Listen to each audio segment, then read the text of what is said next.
जून महिना अर्धा संपत आलाय, पण महाराष्ट्रासह देशाच्या अनेक भागांमध्ये अजूनही पावसाला सुरुवात झालेली नाही. आजही महाराष्ट्रातल्या अनेक जिल्ह्यांमध्ये रखरखीत उन्हाळा आहे. मान्सून यावेळी लवकर येईल असं बोललं जात होतं, पण गेल्या 5 दिवसांपासून मान्सून फक्त महाराष्ट्रातल्या रत्नागिरी, सातारा आणि सोलापूर जिल्ह्यातच अडकलाय.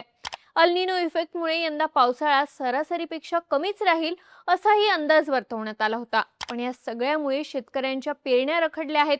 कुठे पाऊस उशिरा पोहोचतोय तर कुठे अपेक्षेपेक्षा कमी बरसतोय. अशातच जगभरातील हवामान तज्ज्ञांच्या एका इशाऱ्याने चिंता वाढवली आहे. इतके दिवस फक्त अल्निनो इफेक्टचा पावसावर होणाऱ्या परिणामांबद्दल बोललं जात होतं, पण आता हाच अल्निनो सक्रिय झाल्याचं जाहीर करण्यात आलंय. काही वैज्ञानिक त्याला सुपर अल्निनो तर काही गॉडझिला अल्निनो म्हणतायत.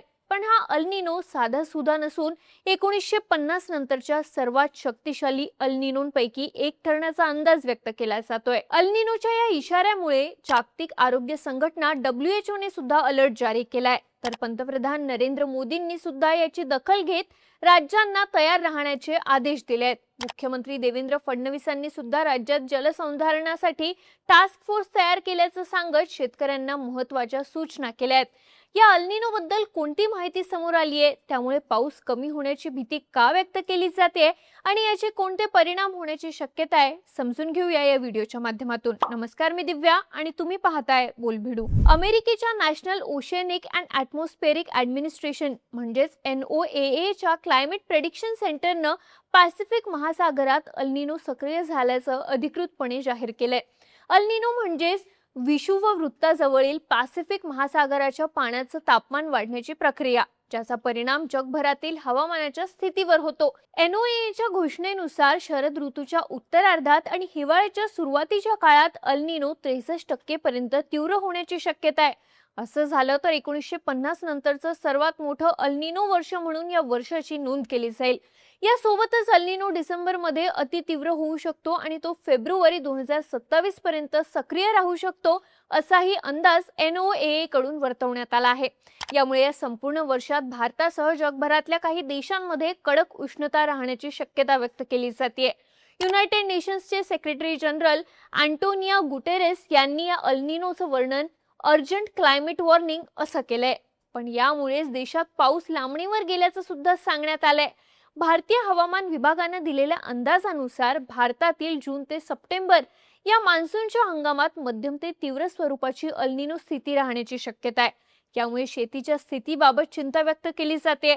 पाऊस कमी पडण्याचं किंवा उशिरा येण्याचं आणखी एक कारण सांगितले जात आहे, ते म्हणजे भारतातील मान्सूनवर प्रभाव टाकणारा महत्त्वाचा हवामान घटक इंडियन ओशियन डायपोल अर्थात IOD च्या बाबतीत हवामान विभागाने महत्त्वाची माहिती दिली आहे. IODच्या पॉझिटिव्ह, न्यूट्रल आणि निगेटिव्ह अशा 3 फेजेस असतात. जेव्हा IOD पॉझिटिव्ह असतो तेव्हा पश्चिम हिंद महासागर जास्त गरम होतो. यामुळे भारतीय उपखंडाकडे आर्द्रता खेचली जाते आणि मान्सूनच्या पावसाला चालना मिळते. यामुळे पॉझिटिव्ह IOD अल्निनोला काउंटर करण्यासाठी महत्त्वाचा मानला जातो. साधारण वर्षात पॅसिफिक महासागरावरून पूर्वेकडून पश्चिमेकडे वाहणारे व्यापारी वारे पॅसिफिक महासागरातलं गरम पाणी पश्चिमेकडे वाहून आणतात. त्यामुळे गरम पाणी इंडोनेशिया आणि ऑस्ट्रेलिया जवळ साठतं. यामुळे इथली गरम हवा वर जाते आणि ढग तयार होऊन ऑस्ट्रेलिया, आशिया खंडात भरपूर पाऊस पडतो. पण अल्निनो वर्षात ही सगळी प्रोसेस उलट होते. पॅसिफिक महासागरातलं गरम पाणी पूर्वेकडून पश्चिमेकडे वाहून नेणारे व्यापारी वारे अल्निनो वर्षात कमकुवत होतात. त्यामुळे गरम पाणी दक्षिण अमेरिकेच्या भागात साचतं आणि तिथे जोरदार पाऊस पडतो.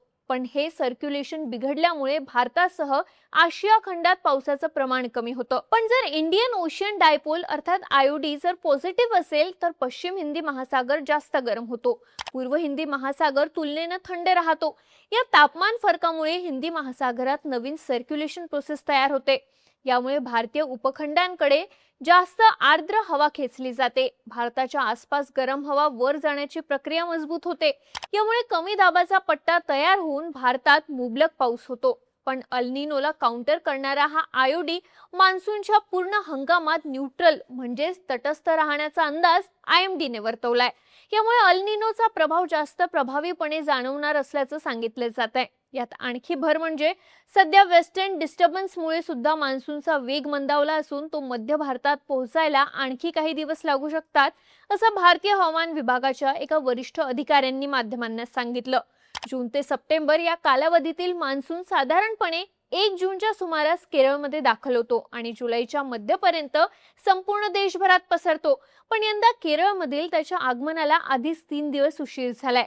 त्यात अल निनो आणि वेस्टर्न डिस्टर्बन्समुळे पावसाचा जोर कमी राहणार असून काही ठिकाणी दुष्काळाचं सावट राहू शकतं, असा अंदाज वर्तवला जातोय. हवामान अभ्यासक मयुरेश प्रभुने यांनी माध्यमांना दिलेल्या माहितीनुसार जेव्हा तीव्र अल निनो असतो तेव्हा त्याचे परिणाम जगामध्ये ज्या ज्या पद्धतीने असतात ते हमखास होतात, असं आतापर्यंतच्या नोंदीवरून दिसून आलंय. त्याच्यापैकी भारत किंवा भारतीय उपखंडावरचा त्याचा परिणाम म्हणजे या भागामधला सरासरीपेक्षा पाऊस कमी होतो. त्यामुळेच IMD ने यंदाचा पाऊस सरासरीपेक्षा 90% पर्यंत राहू शकतो, असं म्हटलंय. पण अशा परिस्थितीत त्याचं प्रादेशिक वितरण पण कमी जास्त असतं.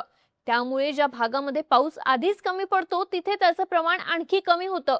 तसं झालं तर दुष्काळासारखी स्थिती उद्भवू शकते, असं प्रभुणे यांनी सांगितलं. मान्सूनच्या प्रगतीपासून जे काही जुलै ऑगस्ट मधले सक्रिय कालखंड असतात, ब्रेक असतात, तर त्याच्यावर सुद्धा अल निनोचा प्रभाव राहण्याची शक्यता आहे. त्यामुळे हा संपूर्ण हंगामच अल निनोच्या प्रभावाखाली राहण्याची शक्यता आता निर्माण झालेली आहे, असं हवामान अभ्यासकांनी सांगितलंय.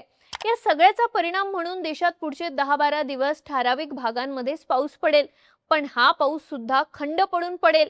पण संपूर्ण देशात मान्सून पूर्णपणे सक्रिय व्हायला जुलै उजाडू शकतो. पण अल निनोमुळे जुलैच्या उत्तरार्धात पावसाचं प्रमाण कमी होण्याची भीती व्यक्त केली जाते.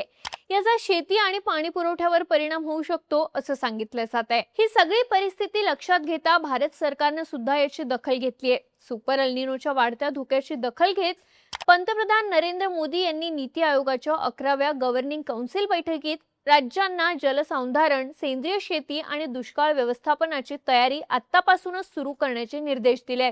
तसंच पाण्याचा काटकसरीने वापर करण्याचं आणि नैसर्गिक सेंद्रिय शेतीला प्रोत्साहन देण्याचं आवाहन सुद्धा मोदींकडून करण्यात आलंय.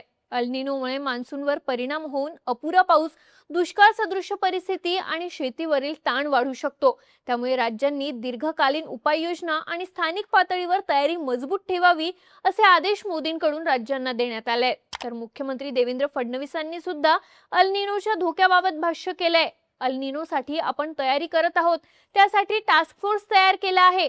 जलसंधारणाची कामं मोठ्या प्रमाणावर कशी पूर्ण करता येईल हा आपला प्रयत्न आहे. पाऊस कमी पडल्यानंतर मोठी धरणं कामी येत नाहीत. पाऊस कमी पडल्यानंतर जलसंधारणाची छोटी स्ट्रक्चर्स कामी येतात. त्यामुळे त्यावर आपण खूप मोठ्या प्रमाणावर भर दिलाय.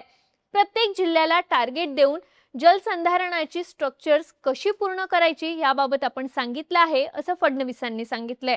तसेच शेतकऱ्यांनी पेरणीची घाई न करता आतापर्यंत ज्याप्रमाणे संयम ठेवला त्याप्रमाणेच राज्य सरकारच्या सूचनानुसार पेरणी करावी, असं फडणवीसांनी सांगितलंय. अल निनोमुळे भारत आणि महाराष्ट्रात निर्माण झालेल्या या परिस्थितीबद्दल तुम्हाला काय वाटतं? आम्हाला कमेंट करून नक्की सांगा आणि अशाच माहितीपूर्ण व्हिडिओसाठी बोलबिडूच्या YouTube चॅनलला सबस्क्राईब करायला विसरू नका.